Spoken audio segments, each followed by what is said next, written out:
All right, hello everybody. Welcome to Understanding Neural Networks with Triton, Robosub, and NeuroTech at UCSD. We are very excited to present to you some theory and background in understanding neural networks, and also an interactive demo at the end, in which we'll send you the downloadable links. Next slide. All right, so a little bit about NeuroTech at UCSD. We are affiliated with the international organization NeuroTech X. And here at UCSD, we started in January 2020, so a relatively new club. Our faculty advisor is Vikash Gilja from the TNEL Research Group, which stands for Translational Neural Engineering Lab. And he's a professor in the EC department, working with a lot of invasive neural recordings, trying to build neural prostheses. And also we have connections with Wearable Sensing, which is a San Diego-based headset company that's been kind to support us with many of their hardwares. So if you're interested in doing projects with high quality neural recording devices, we have those, and hopefully when COVID ends, we'll be able to take more advantage of those. And we compete in the annual Student NeuroTech X competition. And this past November, we just submitted our 2020 competition. So we'll be excited to iterate on that and also build more projects in order to compete in future competitions in the spring and so on. Our mission here at UCSD is to bring students together who are interested in neurotechnology to provide a way to get involved in the technology and network with people. So glad you're all here to learn more about neural networks today. And one thing I wanted to add is that we have a neural data Kaggle competition that we're doing with DS3, and we have $200 in gift card prizes. So if you're interested in taking your hand at categorizing neural data and predicting whether someone is thinking to move their left or their right hand, you can submit a Jupyter notebook with your predictions and your graphs, and you'll be eligible to win up to $75 in gift card prizes, but we have a total of $200. So the way to join is by these links, and I'll share you the links right now. There's a Discord that is associated with the Kaggle, so you can find a lot more information about that there. And yeah, if you have any questions about that, feel free to let us know afterward as well. Next slide. Okay, and I'll pass it on to Patrick to talk about Triton Robosub. Hey everyone, I'm the president of Triton Robosub, and we build autonomous underwater vehicles. We were founded in 2018, advised by Dr. Ryan Kastner and Dr. Kurt Sugars in CSC and EC, respectively. We're based in C-Lab, which is in CSC 2127, and we compete in an international robotics competition where we build our AUV to complete a series of tasks. Joining me today is one of our machine learning team members, Albert Miao, if you want to introduce yourself.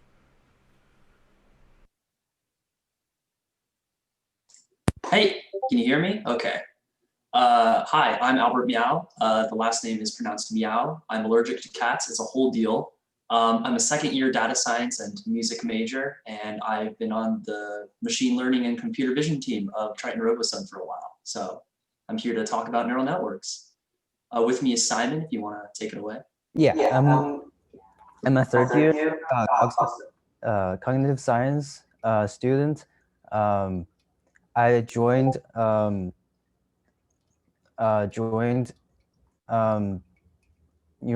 at UCSD in June of last year.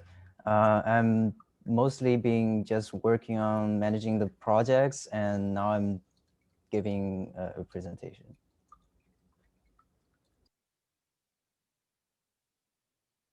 All right, cool. I think we can move along with the presentation then, all right? So first things first, what we're going to talk about today. We're going to basically just go over some features of neural networks, specifically activation functions and loss functions, and then discuss how exactly these neural networks learn through back propagation. And then from there, we're going to talk about more recent developments with neural networks, specifically image processing with convolutional neural networks and sequence processing with recurrent neural networks. and then we're gonna have some demos for you guys.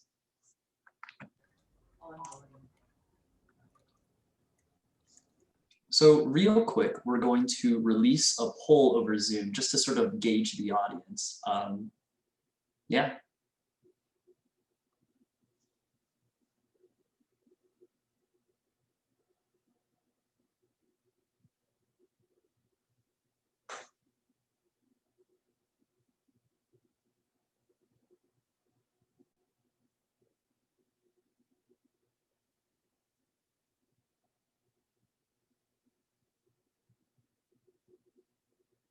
All right, cool. I think that's good. It looks like, so most people have at the very least heard of neural networks. And there are a couple of people who have had some experience with neural networks themselves. And there are some people who have no idea what a neural network is, and that's totally fine. We're gonna get into that today. Thanks for responding. I think with that, we can launch into the discussion, Simon, if you wanna take that. So just a quick disclaimer, by no means an expert in machine learning. As much as I try to minimize the misinformation, there might be some stuff that are not entirely accurate. So if you find something that's not correct, please be sure to point it out. Okay, with that, I'm gonna start. So after fumbling through Cogs 118 and 181 series and searching around on the internet, I basically found a pattern in every neural networks out there. So they all follow this sort of one layer and next layer pattern. And to see how this receives input, you just aggregate all of the inputs and just send it to the neuron. And that's pretty much the gist of what a neural network is. Now, we probably need to give them some terms just to feel more solid in terminology. So you have the input layer, and each of those have some weights. And this is called the output, but obviously it doesn't have to be the output. It can just be the input for the next layer. So I would call it next. And you can see the arrow. So the thicker the shade, that means more information of the input is being carried over, and the lighter the shade, it means not so much of information is being summed. And if you look really closely, you can see this green arrow. And this is sort of the magic sauce of the neural network. And this is particularly called the activation function. Now, neural networks has a lot of buzz. That's probably why most of you have heard of it. And I would attribute one of the reasons of it that gains so much media attraction is because it has this insane ability to do something called non-linearity. And to me, that is the core of why neural networks are awesome. To illustrate this, we're gonna have this, the input space. With this, it's like a 2D representation, and we have a whole bunch of data plotted in this input space. And a linear model, generally what they do is they take x1, x2, so 2x plus 3x2 would give you something probably like a line. But if I were to tell you to separate those data points, you would probably draw something like this. And that's essentially what nonlinearity is. Now, there are still a lot of models in the market that are able to plot this nonlinear curved separation line. But what neural networks really excels at is that, for regular models, they actually alters the input. So instead of receiving x1, it's plotting, say, x squared, or something that that's not just X. But the problem with this, you might see, is that if you have like thousands of neurons, it gets really intractable very quickly. But neural networks is able to achieve plotting this line even with thousands of neurons. So they are able to do it at scale. And surprisingly, all they need is just one type of neuron. And that's called the ReLU. And basically, it's just if the input is above 0, it just plots it directly. And if it's below 0, it squashes down. It's like blocking it from being passed on. The reason it's able to plot this curved line is that all the inputs, all the outputs from the Y space is only, so this half of X inputs contributes to all of the outputs in the Y space. Yet the other half is squished to this single point. So you can imagine the space being stretched and other parts of input space being squashed. So when you put, so after many of this squishing and stretching, and you pass a straight line to it, in the original space, it's going to look like a curve. In the actual neuron, it also has this feature, right? It has this threshold, and if it's under it, it gets completely blocked. So you can see this sort of biological intuition behind it. And if you look at this particular activation function closely, you can see all this part of X values contribute to almost 80% of the variation in the output space. So it's as if these parts are being stretched in the output space.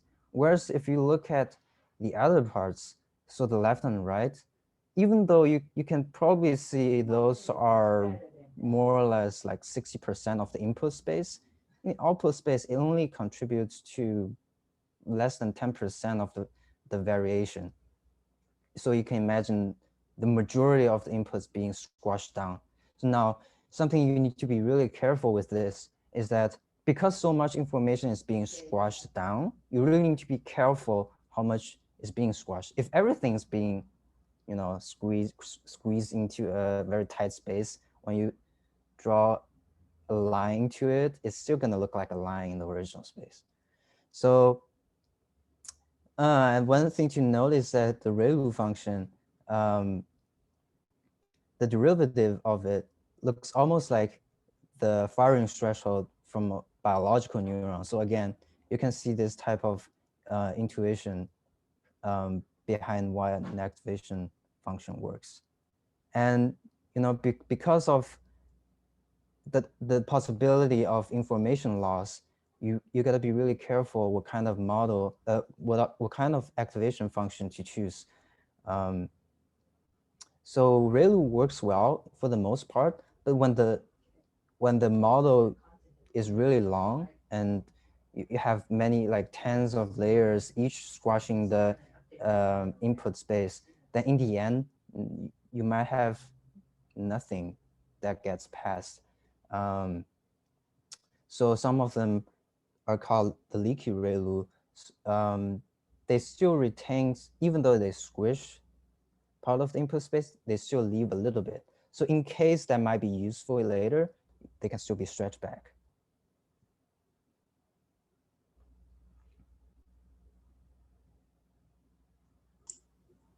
Hey, so basically, as we learned previously, activation functions control the flow of information through a neural network. So like Simon was saying, the neural network can learn to stretch information that it deems to be important, and it can squash information that it thinks isn't important. But how does the neural network actually learn to do this? Well, a big part of that, if you are familiar with machine learning techniques, is a loss function. And if you aren't, well, all a loss function does is basically tell the neural network how incorrect its guesses are. There are generally two types of neural networks when they're used to solve a problem. There's a regression network, which is a neural network trying to guess a target value. For example, trying to predict the price of a house given properties of the house. Or classification. An example would be a network trying to distinguish between cats and dogs given images of animals.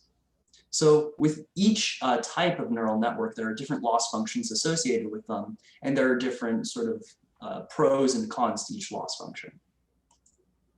When talking about regression, the two main loss functions that you'll encounter are mean absolute error and mean squared error. If we take a look at the graph on the left here, when the target output is at 0 here, or at the center of the graph, the loss function states that it has perfectly calculated it and will return 0 loss. On the other hand, if it goes further away from 0, the loss will start to increase. Now, for mean absolute error, it increases linearly. This means that guesses that are pretty close to 0 will still be given some amount of loss, and that amount of loss scales linearly as the guess moves further away from the target output. However, on the other hand, mean squared error, you notice it's a parabolic shape. This means that guesses that are close to 0 will be deemed okay by the loss function. You know, they're pretty close, but they just need a little nudge to get there. On the other hand, outliers, points that are very far away from the target guess, will be deemed extremely bad by the loss function. So this can have pros and cons. On one hand, if we talk about, you know, predicting house prices, and the neural network outputs a price of $10 quadrillion, that is very wrong, and the network needs to change rapidly. On the other hand, if the data set is incorrect, it is actually incorrectly labeled as $10 quadrillion, then the outlier suddenly changes the entirety of the neural network. So generally, if there are errors in your data set, you should try to avoid using mean squared error, or as an alternative, use Huber loss, which is basically a mix between the two. You'll notice on the right, it's rounded at the center, but as it goes further away from the center, it becomes a linear scale. Now, the second type of neural network, as we mentioned earlier, is a classification network. And for this type, you generally only want to use cross-entropy loss. It is widely agreed upon to be the best general loss function for classification. There are other niche ones that we won't get into in this presentation. Cross-entropy loss, as you can see here, is a little bit of complex math, but all you really need to know is that it scales the output of a neural network into a probability distribution. So let's come up with an example. Let's say that we're looking at a neural network that is trying to classify handwritten digits into their numbers. So they're given images of people's handwriting, and they try to tell what number it is, if it's a 0, 1, 2, 3, etc. So an example output that you might expect, given the number 0, it would say something like, it is a 94% chance that this input is 0, it is a 5% chance that it's 8, and it's a 1% chance that it's 99, or that it's 9. That's exactly what you would expect, but a raw neural network without this loss function would output 10 arbitrary values that are loosely correlated to the probability. So what the loss function does is it scales each of these values such that they all sum up to 1 and can more accurately represent how off it is. So in our given example of 94% chance of it being 0, that number can go up. If it's only 94% sure, why isn't it 100% sure? And that's where the loss is. That's the loss. So the network will be trained to, you know, reinforce the belief that that is actually the number 0. Now, the actual label associated with each input is obviously not a probability distribution, and as you can see, it's actually just either 1 or 0 or some discrete number. So pictured here, I shaded specifically in bright green, signifying it's like a discrete number. So as you can see, your task is to take those input and trying to get as close to this perfect output as possible. So you engage your neural network and aggregate the input. Eventually you get this, which is something like a probability distribution that looks slightly different from, or sometimes could be very different from the desired output. And with the appropriate loss function described before, you can calculate the loss. Now, given the loss, we obviously want the model to perform better. So you would imagine using this loss to nudge all those weights a little bit, maybe a little down, or for this, probably push it out a little bit.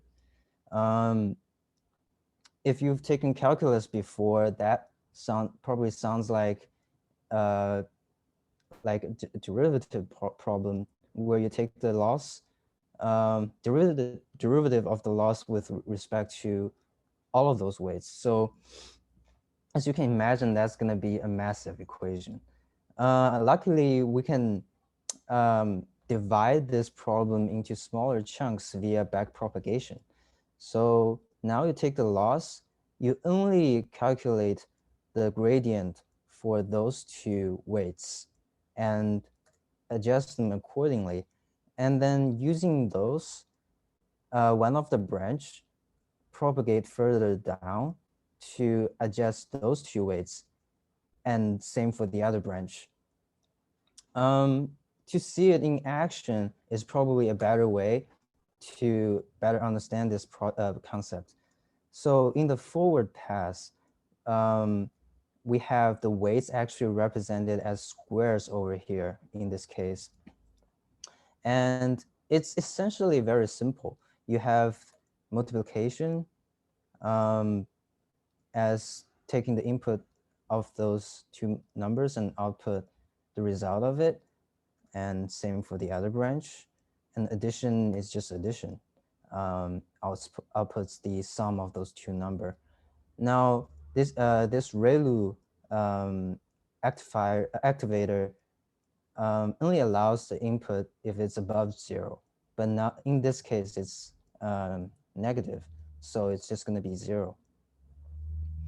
And same for this thing. And for the sake of time, I'm just going to skip this.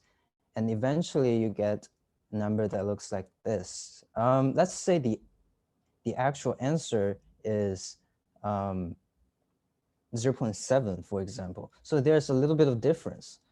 With the appropriate loss function, you get this loss. So now what we're going to do is to backpropagate the loss through all of these individual cells back to the weights. So that's what we want, because we want to change the weights. Now we flip the graph around. Now the weights are highlighted red because the loss is red and they take in some form of the loss and change the weights. And in convention, you start with 1 for this cell because eventually all of them are going to be multiplied by some the derivative of the loss. But before we start, something really important is how we calculate a local gradient. Well, how we actually propagate the gradient, right? So if you want to calculate how the gradient flow from this cell into the downstream gradients, all that's needed is the upstream gradient, which is going to be whatever the cell before outputs, and the local gradient, which entirely depends on the function itself. And another side note is that you might think the activation function might be a problem, but it's actually pretty simple. For ReLU, if you take the derivative of it, that picture I've shown before where it's 1 above 0 and 0 below 0. So, but for something like sigmoid, it might look something different, but they're all pre-calculated. So all you need is to plug it in. Now we have this as a reminder. Let's propagate it backward. we have the input 1 over here. So the activator looks at the input before it, it's above 0. So the local gradient is 1. Multiplied by 1, the upstream gradient, the downstream gradient is also 1. Now the addition is really just the local gradient of addition is also always 1. So it basically copies whatever is before it and splits it into the branches. The multiplication is like a swapper, where if you want to calculate the gradient for this cell, you look at the weights from the other cell. And obviously you multiply it by the upstream gradient and you get the downstream gradient, and vice versa. And we repeat this process until we get the gradient for the weights. Now, for the sake of time, you'll just take my word for it. I fill out the rest for you. Now, when two gradients are converging into the same cell, you basically just take the sum of both. So that completes the entire backpropagation. Now, you have all the gradients for the individual weights. That's that multiplied by the loss and multiplied by the learning rate tells you how much you should change the weight so as to minimize the loss. And that's all there is to backpropagation. So because it's precisely because the ability for each cell to hold the value, you are able to divide this massive problem into discrete chunks, so they are much easier to solve. That's the whole idea behind backpropagation.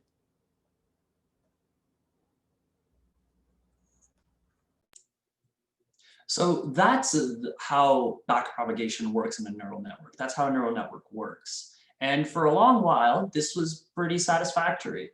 It was able to handle a lot of problems that were previously thought just completely impossible to solve. But then it starts hitting some hiccups. In the 2010s, image processing became a much talked about topic, specifically because of these neural networks. So previously they could handle like a couple hundred inputs, a couple thousand inputs probably, and handle them, you know, pretty okay. And it would be able to train them, and it would be able to make a data set that was, you know, just dandy.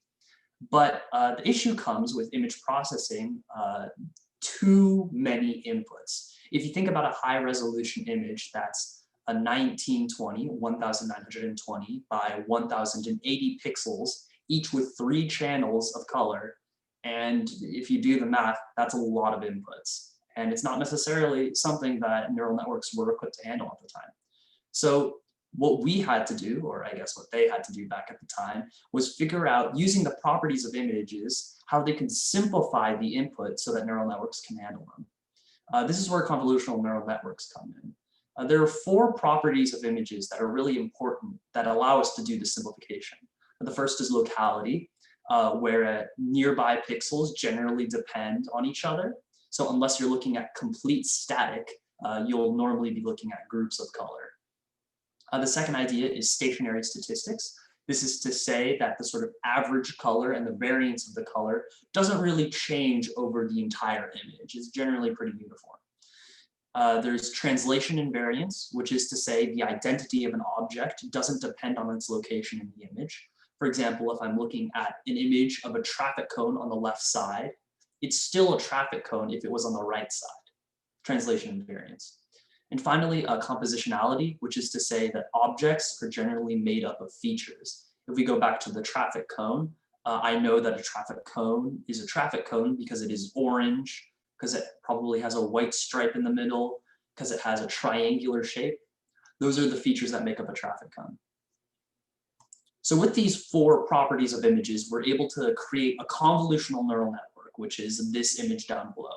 What we've done is created small receptive fields, those are these small squares over here, that run over the entirety of the input image. Each time it's run over, there's a mini neural network that basically squishes the input image into a smaller one. This is done again and again and again and again until you end up with terribly, terribly small resolution images that still hold most of the features that you want from an image. And we can see that this method makes use of those 4 properties that we mentioned earlier. It makes use of locality because these receptive fields, these squares, only travel in groups. It only takes groups of an image. It handles stationary statistics. This means that we can use those same receptive fields over the entirety of an image. We don't have to make up new ones. And there's translation invariance, which is, if I use a receptive field over here and it finds a traffic cone, if it finds a traffic cone over here, it's the same thing. And finally, compositionality. These stacked fields go over and over and over and over each other again, meaning you get features upon features upon features upon features, which is an object. So this here is an example of us applying this receptive field over an input image and it shrinking on the output. You can see here that this kernel that is being passed over it calculates a single pixel on the other output image. So it simplifies it without necessarily losing all coherent meaning. You can see the same thing applied onto this picture of these Pokemon here. This specific receptive field is trained to look for horizontal lines in pictures. So you can see in comparison of the right one to the left one, the white spots are locations where there exist horizontal lines. Pooling is another process that makes images easier to process without necessarily having to develop a receptive field. Basically, all you really do is you take either the maximum value of a group of 4 pixels, and then that's your output. So you can see on the GIF on the right here, it's taking the max of each of the 4 pixels and simplifying the image. And as you can see on this next slide, no meaningful data has been lost. Now, convolutional networks described earlier takes in images that are mutually independent. Now, a lot of data in the real world, they are sort of causally related. So let's say you use convolutional neural networks to classify cat images on the internet. You have one image of a cat. Obviously, the categorization of that cat is not going to influence how the model sees a different cat because there are just 2 different objects, well, pictures. But you might see in a lot of cases, some decisions might influence what comes next. So with a little bit of tweaking of this vanilla networks, we can basically achieve this capturing of the regularity in the causality of things simply by adding the weights, summing them up, and feed it back as part of the inputs, basically back on itself. So you might wonder, this looks pretty cool and all, it looks like it's spinning and spinning, but what exactly is good for? Well, let's take a look at this picture for a second. So some of you might laugh because, Bitcoin, big buzzword. And I pull up this chart and basically drew 3 triangles because it looks neat. But, if I were, a machine learning algorithm, I might look at price history in the past and I see, this goes up, but it looks like going up like this might lead to it going down at some point over here. So like if I hold this memory, I feel like this going up for the past, this crazy rally in the past 1 year period, it's probably time for a bear market for the foreseeable future. So, you know, with this ability to hold the memory allows you to fly before you see the winter. So for that example, you might see the price history of today as a causal relationship, though. Just contexts are correlate with effect. It's not strictly causal, but it's basically it's similar to, in a more technical way, it's sort of similar to the contextual information in convolutional network, just that now it's one-dimensional, because one-dimensional data can be sometimes very much larger than a two-dimensional image. So by just looking at, by correlating relationship in one dimension, or even just looking at the relationship in one direction, it can sort of simplify the computation greatly. But but you're right, it's well, maybe calling the causal relationship would be too much, but you know, it's basically just like convolutional network. It's a way of simplifying the process of data, so it captures some you know, the regularity in it. So let's say the input represents today's price. The output represents the price tomorrow. So, you know, by looking at the price of yesterday,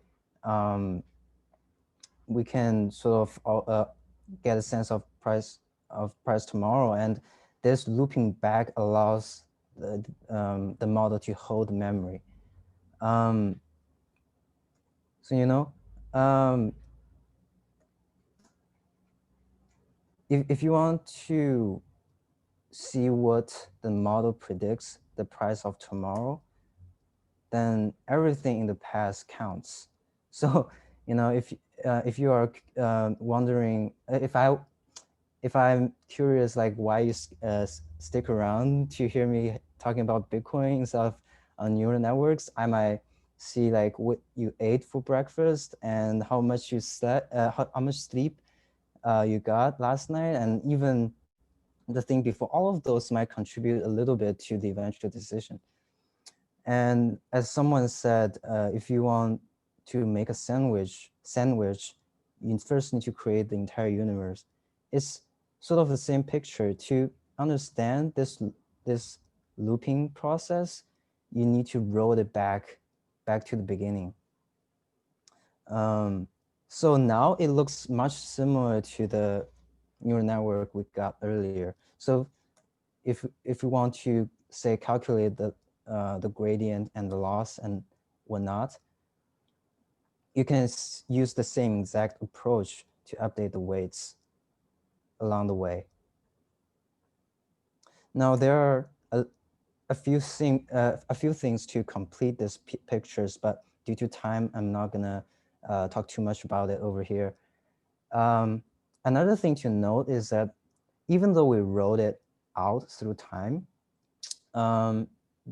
those are still the exact same node, and those are still the exact same weights. So even though over here it might get one gradient, and over here it's getting a different gradient, and those three weights, they're the same, but they're getting different gradients, the only thing you need to do is sort of adding them up. And that's basically the gist of backpropagation through time. That's how you train a recurrent neural network. Like I said, it's not, to call it causal might be a misnomer, and I apologize for that. But I just want to give you some sort of intuition of you know, the assumption you make to have a reasonable you know, like assumption for you to use that sort of model. Now, the hidden unit, right? It takes in the past state and the current input. But have you ever considered sort of what is going on in the hidden state? would someone take a quick guess in the chat?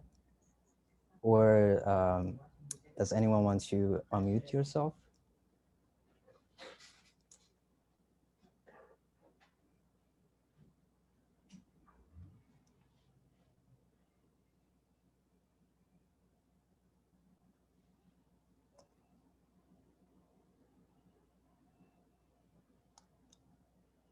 Well, I'll keep a look at the chat, but I think we can sort of, if nobody unmutes, we're gonna keep going. I'll keep a look at the chat. So, you know, a project that Albert did actually can hint at what's going on in the hidden unit. So I'll hand it off to Albert. So one of the demos that has been given to you guys is a recurrent neural network that is capable of generating music, actually. So as Simon mentioned before, recurrent neural networks are particularly good at analyzing sequential data. So this includes, text. This could be the stock market, or in this case, it's sheet music. So if we take a look on the right here, this is computer-generated music. And as you can see, it's maybe if you guys are, musical analysts or whatever, it's not very inventive, but it works as a musical piece, and you can actually listen to it here.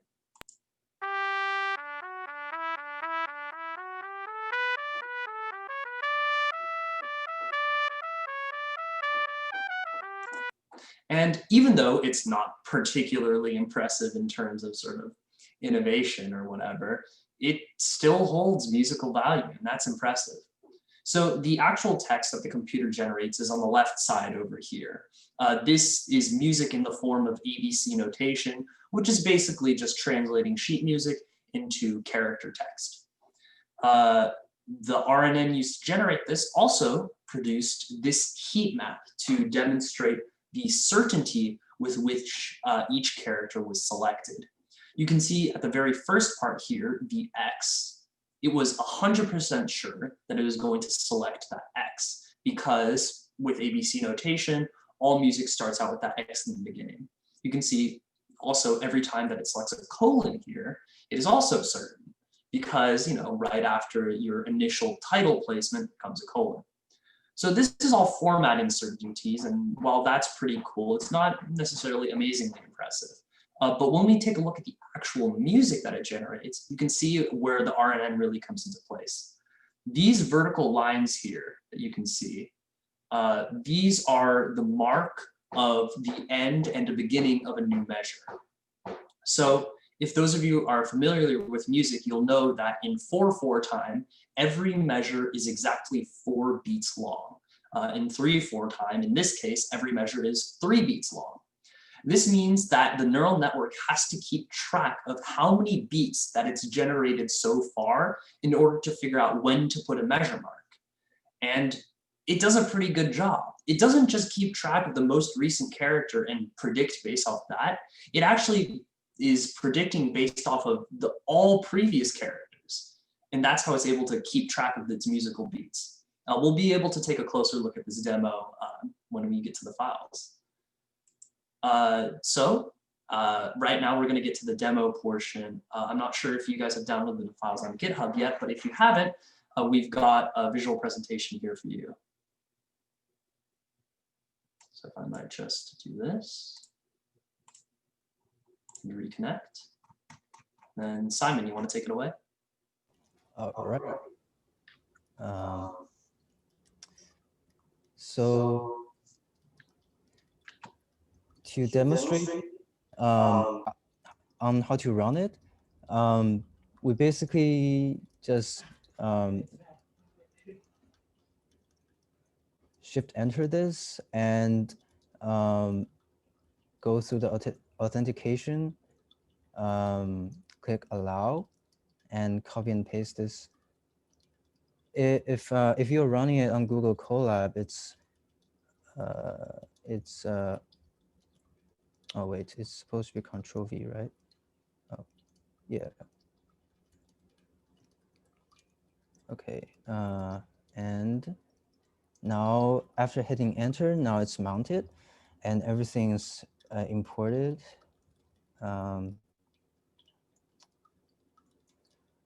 So if you look at the functions, they are actually plotted over here.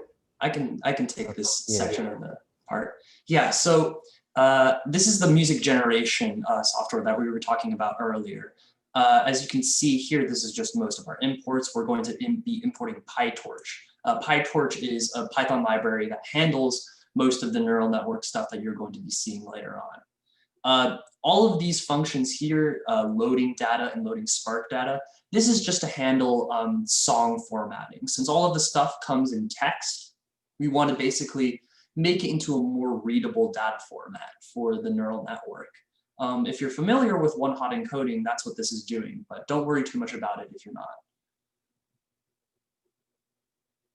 This class here is where the actual neural network gets defined, and it's actually pretty small thanks to the help of PyTorch. In fact, this is really the only important part that we care about. This is where the layers of the network are defined. What we do for a recurrent neural network is we generate the recurrent section here, and then we finish it off with a linear network. It's very simple. And then an important part of this is the forward function. You can pass into the forward function a series of inputs, and then it'll output it after it has been fed through the network, along with, you'll note, the hidden state. This hidden state can then be passed through the forward function again, and you'll note that it'll take that into account. Excuse me for a second. Okay, great. These constants are then defined at the bottom over here. So these constants will essentially just give us some more statistics about the song. You can adjust training time here. You can adjust the variety of the music here. And it also sets up the GPU optimization. So this is the actual function that trains the model here. You'll note that all that it's really doing is just continually feeding in input into the neural network, and then outputting both the hidden state and its predicted guesses. This is then fed into the loss function here, which is a criterion, and then that total loss is fed backward through the network. So you know, we don't have to do all of the fancy math that Simon showed us by hand. There are plenty of Python libraries that do that for us already. An important part of neural networks isn't necessarily implementing them raw, it's actually just parameterizing them. It's making sure that you have the correct empirical data. So this is the actual function that everybody should care about. It is the generating songs function. You can note that it's very similar to the training songs function, except we actually take the output and then we interpret it as a probability distribution. This probability distribution of characters is then sampled from, and that's how we generate the song data that we looked at. So let's run all of this, and we'll be able to see the generated output. So if I take a look here, we're going to input the data again. We're going to define those functions, define the class, take a second for it to load the GPU. A GPU is a pretty standard method of acceleration in neural networks. CPUs aren't necessarily equipped to handle parallelizing, which means that it can't perform the sheer number of computations that a GPU can. So that's why we use a GPU here. We define the train model function, even though we're not going to use it right now. And then we're going to generate songs based off of a pre-built model. So if we go here and we generate songs, you can see that this is a completely original piece of music that was generated just now. And if you want, and you end up going on Google Colab, you can go to the drive, you can go to your drive, you can go to the specific UNN folder, LSTM, generated song, in this file right here. If you look at the right side, at the very bottom, will contain your newly generated music. So if you're interested in seeing what your music looks like, you can just copy this here, if I can copy it correctly. And then we can take it over to the website mandolintab.net, ABC converter. That's right here. And then we can replace the text in it with our own text and have it generate a log file, which is generally not what we're looking for. But since this stuff is computer generated, you'll notice that it'll sample from a probability distribution. Now, based on what I said earlier, like how a computer guesses, oh, there was a 1% chance that that 0 was actually a 9, sometimes it'll output faulty data based on sheer chance, and it's really unfortunate that it's happened here. That being said, if we can go back to our other section here, we'll just generate a new song. And then we can take that song, open it up again, copy this here,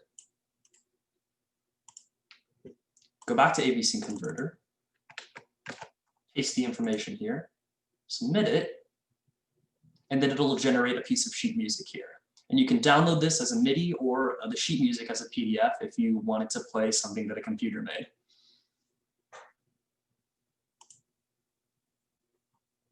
And that's the basic demonstration for the music generation. Simon, I don't know if you wanted to demonstrate the CNN now or if you wanted to wait for questions. Well, I think I can sort of tie an earlier question to my demo,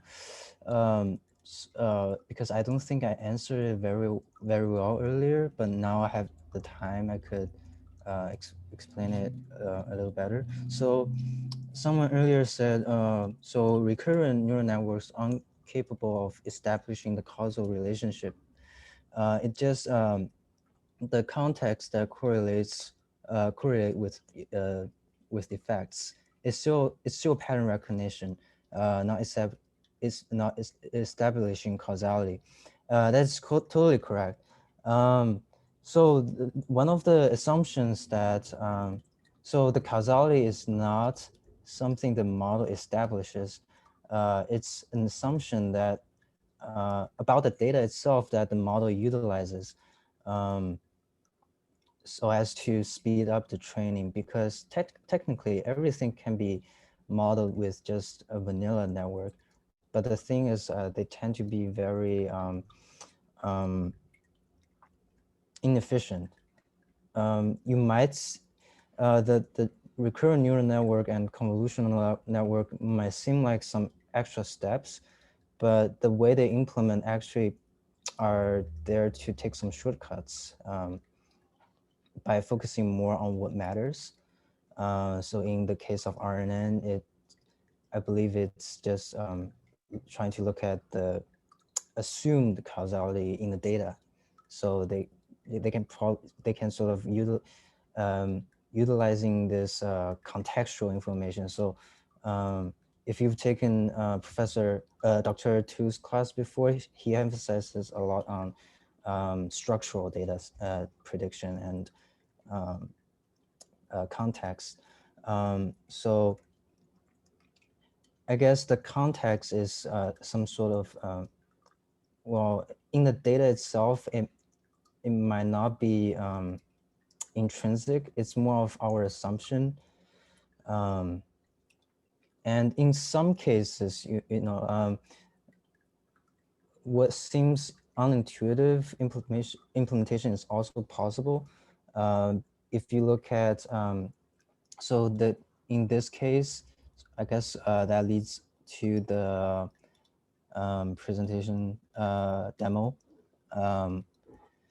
here. So normally when you think of convolutional neural networks, you'd think of you know, image processing, but that's not always the case. For some very short sequential data, it's still able to establish the contextual. It's just, you know, because the two-dimensional kernel you're applying to a one-dimensional thing, some of them are sort of wasted in a way, but it's not a huge issue if you have relatively small amount of temporal data, but as you'd imagine, with longer and longer temporal data, you probably want to be more efficient. That's when more specialized recurrent neural networks and LSTM start to kick in. And LSTM is able to sort of cut the number of back tracing you need to do, the rolling back you need to do, because it holds some memory information. So without me rambling too much, I'm just gonna explain. Oh, no module. Oh, sorry, that was very unprofessional.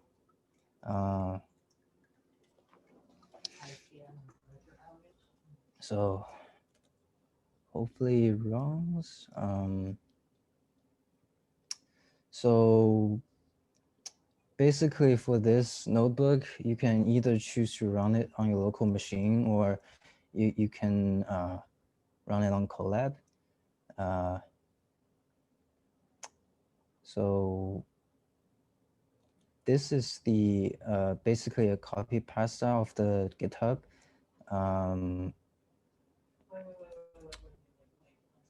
But I'll try to explain what it does.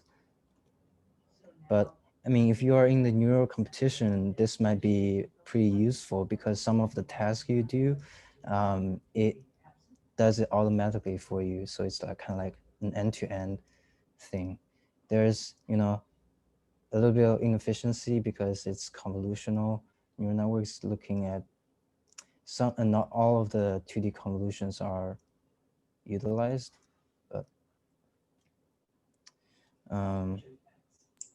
before we go on, Simon, do you mind explaining what exactly this demo is? And for those still here, it is 7 p.m. We plan on staying for a little bit longer to answer any questions and go over the demo.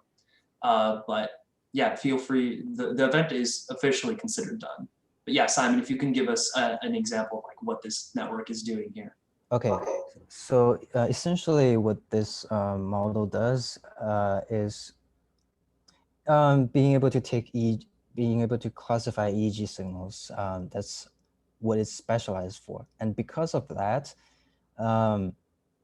there are some specificity in the architecture that's not the same as, it's more specific than a standard convolutional network.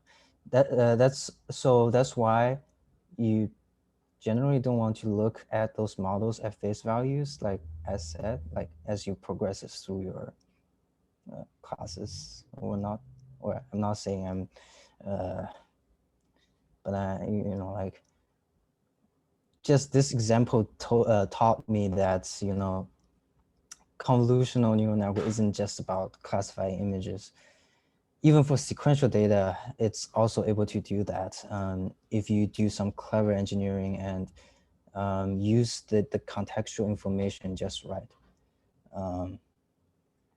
So for something related to the NeuroTech, this model is technically both able to classify event-related potentials. So it's like more of time series data, and you also have synchronization versus desynchronization that are in the frequency domain. Normally, you use sort of different feature expression approach for these two types of classification approaches, but because of the end-to-end convenience the deep learning architecture provides, it's able to classify them just by plugging in the EEG signals. But with that said, it's all, well, it's not magic sauce, and there's it's carefully engineered, and it's fairly interesting if you actually look into the different layers of what the model is doing, which I'll show you right away. So it's pretty simple. It's a lot of the code is in the also in the original GitHub, their own version of the demo with a little bit of code for plugging in the neural computation dataset. So we split the training set itself into train, test, validation with this cell. And we convert the label into one hot encoding. So someone has asked what loss function the model usually use for convolutional neural network, where most of the deep learning networks, they tend to use the cross entropy loss or some variant of it. And that sort of requires you to convert the label into one hot encodings. So let's run this. And because our data set isn't in the same format they want, so I have to do some data wrangling at first. If you have, it's not the most intuitive, but if you have some questions, please let me know. I'll try my best to explain that. So categorical cross entropy, right? That's explained earlier. And as you can see, it's exactly used over here, and you don't have to explicitly formulate what it does. And almost always you use Atom because it's just carefully engineered. It has so many features.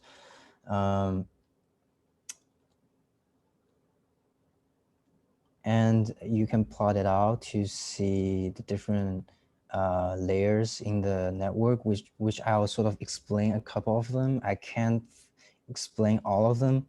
So if you choose, you can sort of run it by yourself. If you have a laptop with a GPU, you basically just uncomment these, just run it.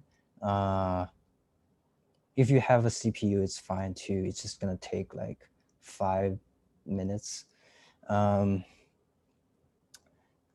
So because we have pre-trained weights, we can basically, by the way, this is still for the training, but it's not used. So because we have the pre-trained weights, we can basically just load the weights and just plug in the text data to have the model predict.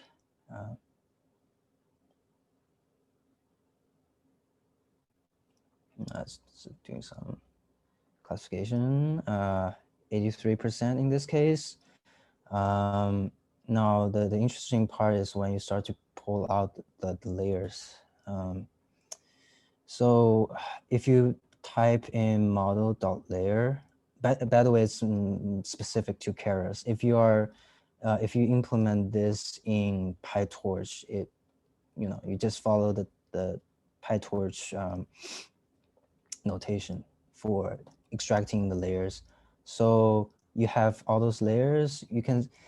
We see the first layer called conv2d, which is indexed at layer 1. The second layer, we get the weights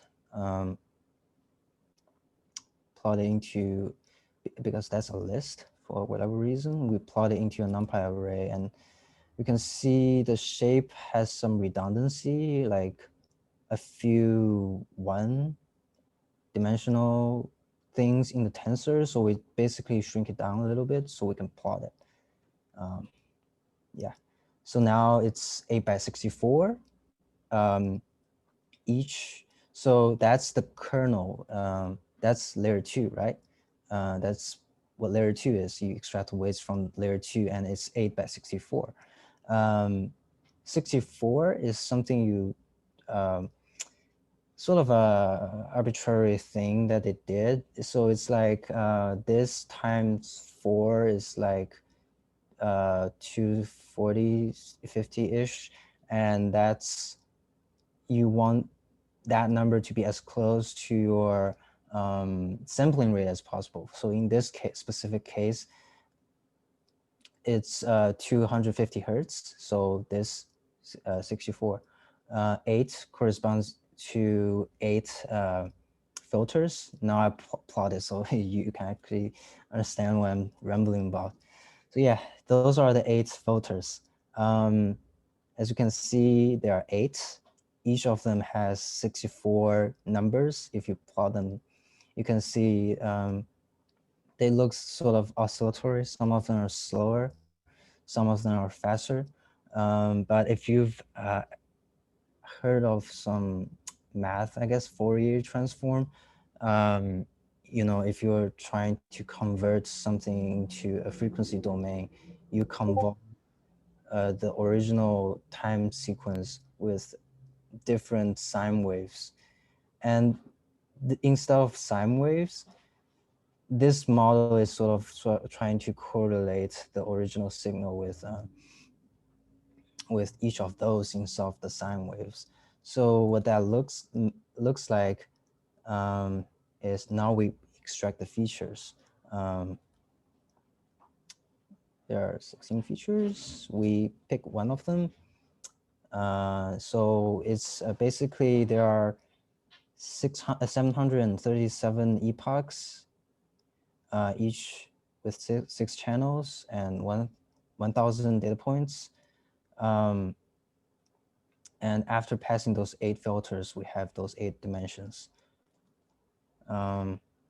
We pick one of them, so it's 6 by 1,000 by 8. Let's plot them out. Well, let's speed it up a little so we can get to people's questions. Okay. Okay, so let's just plot it right away. So basically that's what the process signal looks like. And if you have this is the original signal. So it's one of the 700 something. And after passing those, you can see they look somewhat smoother. Some of them are more like jagged in the smaller scale. And if you look at filter 7, that is specifically this slower wave. So after passing this slower frequency wave, it's basically low pass. So you have this lower frequency oscillation. And now the fourth layer is the depthwise layer. It tells now it squishes it further down into the spatial dimensions. Now, after getting rid of those ones, is now 6 by 8 by 2. It's fairly similar to the first 8 filters. And each of them has 6 values, and 2 just means you have 2 spatial filters. So if we pick one of them and plot it in a topological map, which you're going to see a lot if you're interested in doing a common spatial pattern. So those are the 2 filters which look fairly similar in this particular case. Those dots which aren't shown very clearly are the electrodes the location of the electrodes they recorded the data with. And you might see there's some lateralization between the left and right. So it's probably focusing on some part of the electrodes. If you have many electrodes, then it's gonna be more of a spatial topological map than focusing on specific electrodes. Yeah, that's I guess a rather lengthy explanation. Like I said, I don't know all of the details for this myself, but you are free to use this for whatever you want, whatever EG data classification you like. Yeah, that's all of the demos. Any questions? Yeah, let's open it up to questions because I'm sure there are a lot. Yeah. Yeah. So feel free to ask any questions in the chat, or if you want to unmute. I noticed that there is a question by David here. So while you guys are typing in the chat, I'm just gonna go a little bit deeper into this question here. David's basically asking how we're training the LSTM neural network using the song data, and what's the loss function in question specifically. So Simon already answered this. The loss function that we're using is cross entropy loss. So I mentioned before there are two types of neural networks. It's a regression and classification. And generation seems to be like it doesn't really fall into one of those two classes, but actually it falls into classification. If you consider sort of procedural generation based off of previous text to be classification, you can see that cross entropy loss actually works perfectly for that. So for example, let's say I am saying the notes A, or I'm just saying the alphabet A, B, C. A neural network should be able to predict that the next letter I am going to say is D. And you can consider it a classification problem because if I feed in ABC into a classifier, the class that it should output is D.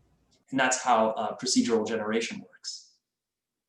So that's why cross entropy loss works so well with classification problems, and it also works with generation problems. So I notice in the time that I've been talking, there haven't been any questions in the chat. So I think we're pretty good to go, I think. What do you think, Simon?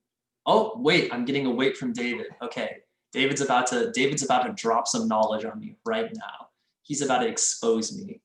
Okay, never mind.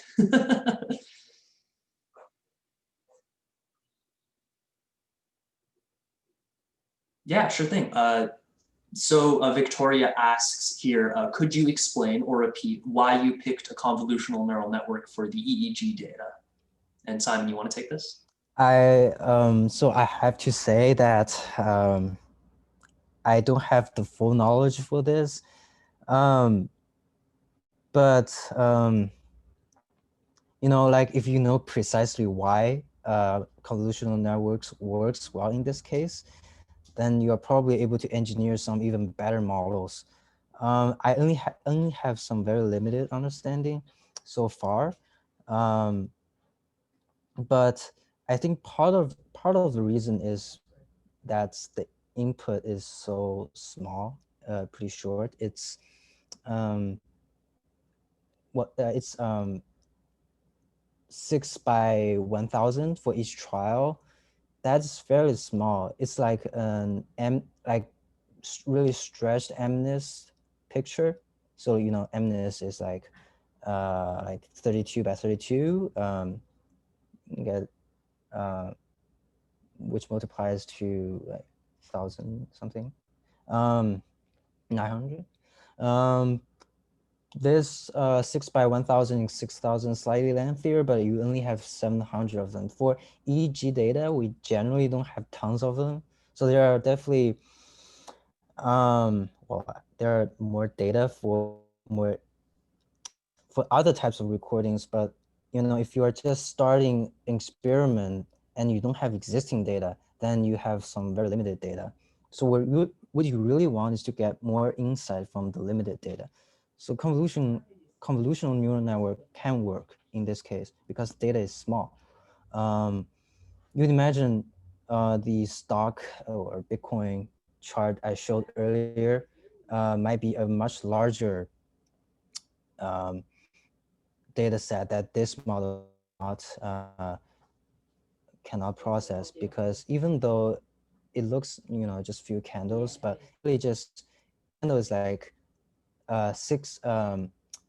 like a week worth of price actions. And if you want to get all the information, each second there are tons of them.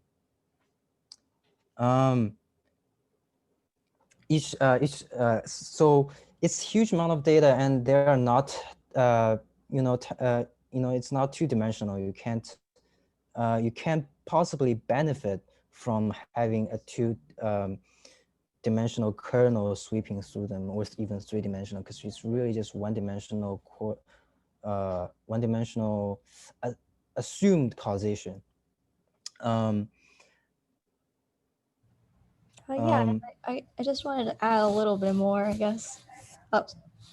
So to add on a little bit, convolutional neural networks can be used for EEG, especially in this case because EEG, because it is a time series signal of voltages from the scalp. A lot of the time in neuroscience, we like to analyze the signal based on the frequency domain. And so by using convolution, we can get a frequency, sort of the features out of it, to be like these sort of power values in different frequency bands. And also when you have a spatial sort of resolution as well, when you have multiple electrodes in different locations on your head, you can also convolve in the spatial dimension and get a better idea of the features based on the spatial reception of these voltages. So the reason why we like to use convolutional neural networks, especially for EEG, is because by doing the convolution, we can get more of these features out that are useful for classifying EEG data. It's also very similar to like when you're classifying images, because you want to take out information about these kernels to like simplify the image in certain ways that is helpful for our classification. Yes. Yeah, No, go ahead. Albert, go ahead. Oh, sorry. Before we go on with anything else, also to get my hand on the ball a bit, to answer Ethan's question, he thought that CNNs are primarily used for computer vision, and he's actually correct for the reasons that I explained before, because images have 4 specific properties that I went over before that really make convolutional neural networks good for them. And I think what Geeling was explaining here, if we view EEGs through the lens of those 4 properties, we can see that a fair amount of that is actually maintained. Specifically, that features can be extracted from groups of data. And I think that's really important for this EEG net. Okay, we've got a question from David here. With regards to learning music, is it an unsupervised or supervised learning approach? Like if we say you pass a song into the neural network, what is it doing to learn on it? How do you tell if its guess of a good note is good or bad, assuming it doesn't correctly identify successive notes? Or did I misunderstand how your classification works? So that's a great question, and I can definitely go more into how the LSTM works. Basically, what we do is we just give it a large sample set of songs. So the songs are in the same ABC notation that you saw earlier. They're characters, right? And they have notes following, before and after, etc., etc. What the neural network does in order to analyze this is it'll go along each character of a given training song, and then from there, it'll make its best guess at a classification. So if you guys can still see my screen, I'd like to take you back to this RNN Music Generation section. Say, for example, we're looking at this song, and it wasn't computer generated, it was a training song. And we look at this, let's say, D note here. In order to analyze this D note, it takes a look at all previous characters that it has entered. So that's everything from the E upward. Takes a look at that, and then it classifies that data into a set of 94 classes, where these 94 classes are each a single character. So that's from A to Z, and then also some numeric stuff, etc. And that classification is then used to predict the next value. So if the class of the E everything onward is D, and it is actually D here, then the network has, quote unquote, classified it correctly. And this process is or let's say that it isn't classified correctly. Let's say that the note is actually like C or something. Then that's loss that the network can then learn from and then compute again. So this process is repeated for every single character in each individual song. And in this method, the neural network is able to learn. If you have a more specific question, you can feel free to type it, but that's sort of generally how that is computed.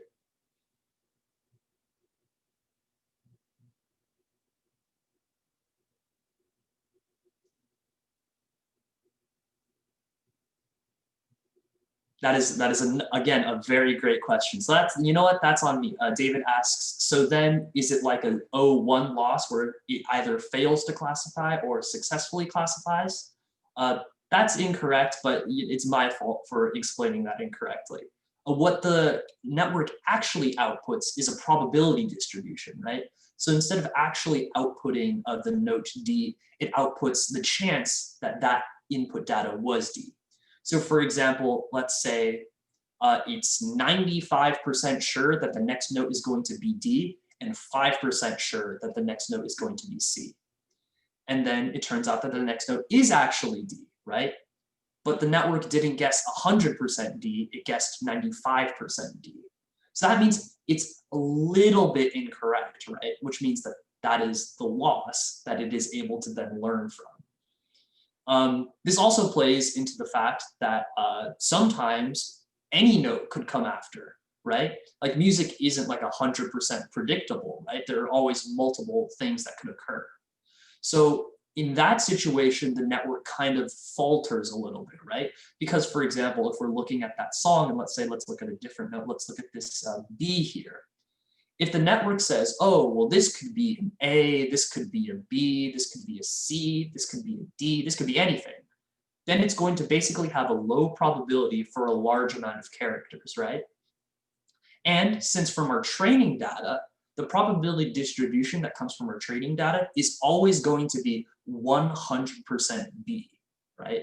So even though it's technically random, whatever note that should have been, the network is going to think, oh, I need to start every measure with the letter B from now on. And that's incorrect. So that's where this model sort of falters a little bit. And it's balanced out by the fact that if in reality any measure can start with any note that it wants, then there are going to be plenty of examples later on where it starts with any other note. And that's sort of how the network learns that random chance is okay. But in very specific situations, such as the measure bars, you always know that after 3 beats, it's going to end with a measure bar. And that's how the neural network can remember the important stuff while also retaining some random elements in its determinations. Hopefully that helps.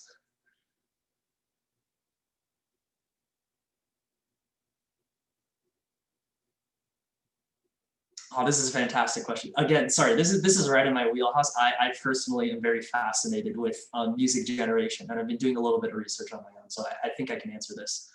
David asks, in the real world, how prone to overfitting or underfitting would the network suffer based on how you choose your data? Same genre, same artist, etc.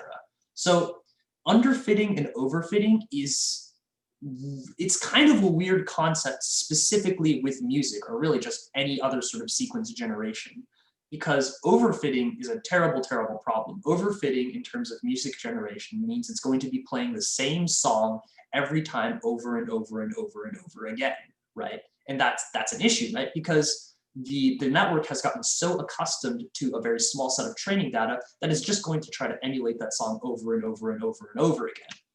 But underfitting also poses an issue because then that means it hasn't memorized musical rules, right? So that means it's not going to stay on key, it's not going to stay on beat, etc. So the biggest issue is that there is a variable called temperature. If I can look it up here. Here we go, temperature. Temperature is sort of a scalar that is applied to the probability distribution that determines how wild the song is going to be. If the temperature is high, that means the music is going to be a lot more interesting but it can also be more incorrect because it's going to try to pick values that are unexpected. If the temperature is low, however, it's going to start picking notes, only notes that it knows for sure is going to be it, right? And that's also a problem because music, it can't just be predictable. It needs to have some element of, some unique element that makes it actually worthwhile to be generated. So I guess I sort of just like didn't answer your question at all, but those are sort of the nuances and go into determining whether or not a music generation network should be overfit or underfit. Really important is just basically what is that fine line between music that is interesting while also just not being incorrect.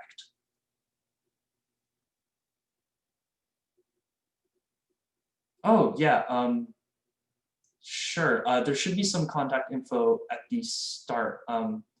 You know, I say that I'm interested in music generation, but I'm by no means an expert. But Professor Shlomo Dubnov is at UCSD, and he is one of sort of the premier professors exactly on this subject.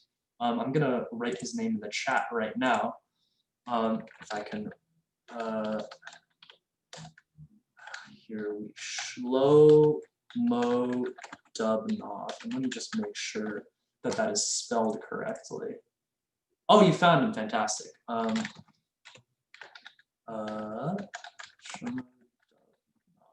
Yeah, here we go. No C in there.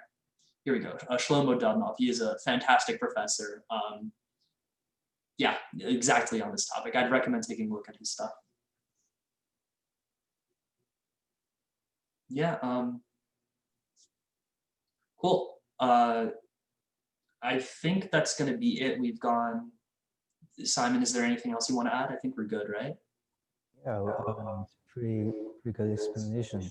I don't think I have anything else to add.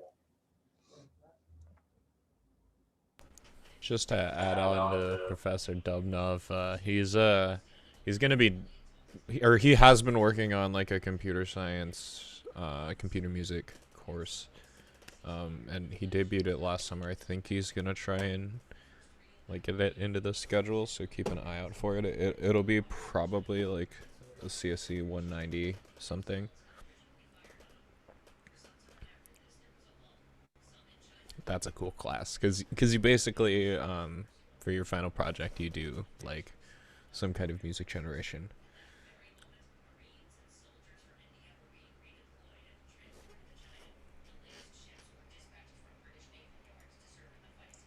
Yeah. Oh, and last thing, just sort of in general, most of the material discussed in this presentation is talked about at length in CSE 151B, taught by Gary Cottrell.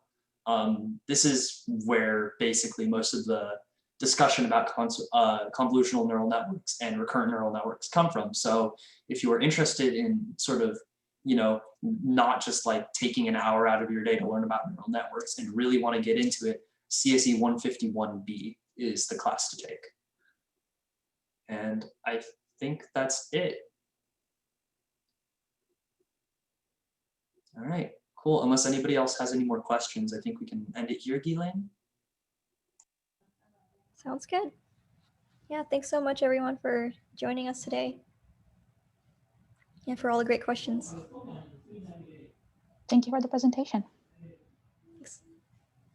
Thanks everyone.